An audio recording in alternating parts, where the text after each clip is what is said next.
Please do. All right. Thanks, Julia. And it's so good to be here. Thank you all for coming out in the weather. I have a different kind of costume on than the one Elizabeth's poem was talking about. This is a costume related to my story, and these pants were made in junior high. You're kidding. Those are amazing. Those are fabulous. This story is called A Rock Star of My Own. Back when I fell hard for, and it was, I should say, it was published in Washington Writers Publishing House online. So I want to give a shout out to them for giving this some attention a couple months ago. Back when I fell hard for David Cassidy, I was sure I was destined to have musicians for boyfriends. They had the moves, the hair, the sexy voices. I wanted all of it. After I outgrew the Partridge Family, I developed a penchant for edgy guys with killer lyrics. 15 David Bowie's 1976 tour was my first concert at the Capitol Center. None of my early rock star fantasies panned out. I now know why. I was too young to realize I was living vicariously through famous, showy men, because I was desperate to express my own power and creativity. I had to wait until middle age before realizing my romantic and artistic dreams. At 49, I met the first musician who was a viable partner. Tom wasn't a professional musician or singer, but a soft-spoken keyboardist. He had spent his 20s as a long-haired, nature-loving musician, then became a steadfast city employee who made music on the side. The night after our first lunch date, he left a voicemail saying what a great time he had, and then added, "I'll play you one of my tunes." It was a joyful, lighthearted piano melody. I went to bed thinking of him. So of course I married him. Actually, it wasn't that quick. As a later in life first-time bride, I dragged my feet for 4 years before we walked the processional at our wedding to one of Tom's songs. He asked musician friends he's known since high school to record it with him at a professional studio. It was their wedding gift to us. I imagined Tom and I would be more than romantic partners. We would also help one another fulfill creative dreams that we had for decades. And we would do so as we reveled in our golden years, which Bowie had promised, had primed me to welcome in his song of the same name. After Tom retired, he spent most of his time composing and playing music. I have been a writer for years.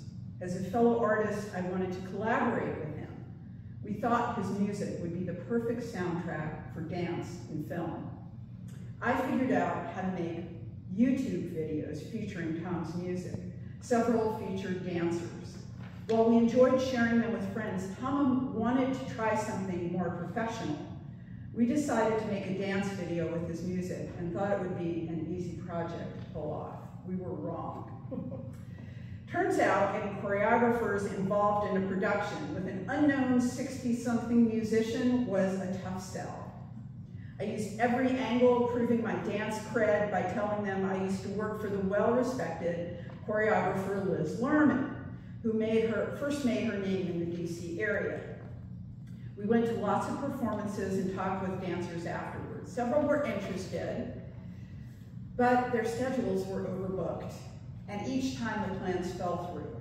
We spent 2 years trying to make it happen and almost quit. That's when I found Maryland choreographer Tulani Janae, who creates vibrant dances that buzz with energy. She signed on for the project. Tulani and her dancers rehearsed and entered the studio and brought the music into their bodies. It was everything Tom and I had imagined. While our videographer filmed them, the look on my husband's face showed total joy. At 70, he was seeing his creative dreams realized. After the piece was filmed, I talked with the dancers. "Tell us what it's like for you to help an artist fulfill their dream," I said. I was so overwhelmed by how beautifully they had performed to Tom's song that I started to cry while asking my question. Dancer Eswatini Gutang style is buoyant and lyrical. He was visibly moved by what the group's work meant to us. It's just really an honor to get to do that for somebody, he said. These young artists embodied our hopes for the project and fulfilled another mission Tom and I shared. We weren't only out to showcase Tom's music, we wanted to give the dancers a venue for their artistry to shine. We paid them for their work, which they sadly told us doesn't always happen in their profession. We've become huge fans of these dancers. Now we have our first dance music video featuring Tom's song, Groove We Must. We're excited about future collaborations. Even now, I'm tapping away at my computer while he is in the next room banging out a new song on his synth. As I think back on my early music crushes, I realized I was attracted to the power of their artistry, their unabashed sensuality, and their fame. But those men were safe fantasies because I wasn't ready for a relationship between equal partners. Happily, I waited to marry an accessible man who it turned out also had musical chops.